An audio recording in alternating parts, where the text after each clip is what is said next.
नमस्कार दोस्तों, आप सभी का हमारे YouTube चैनल में स्वागत है। इस वीडियो में हम बात करेंगे कि हमें दुख कौन देता है, ईश्वर या इंसान। आखिर कौन हमें दुखी करता है। देखिए, घटनाएं समान होती हैं, लेकिन किसी के लिए सुख तो किसी के लिए दुख का कारण होती हैं।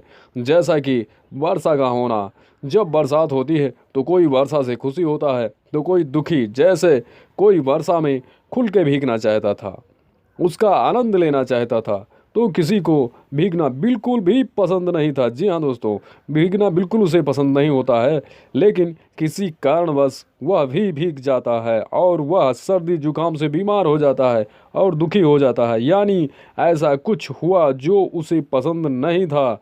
जैसे कि बीमार होना किसी को पसंद नहीं, व्यापार में घाटा किसी को पसंद नहीं, कोई धोखा दे दे उन्हें यह बिल्कुल भी पसंद नहीं।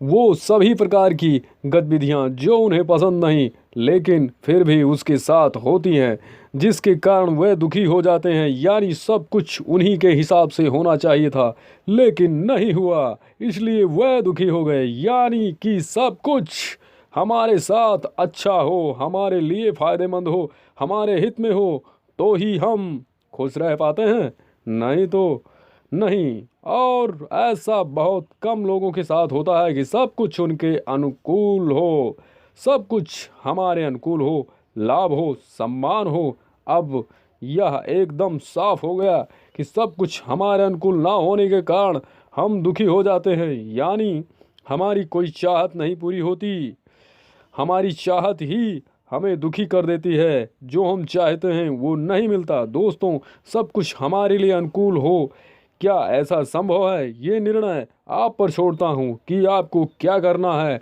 आपको ये वीडियो कैसी लगी, कमेंट में ज़रूर बताएं। नमस्कार, धन्यवाद दोस्तों।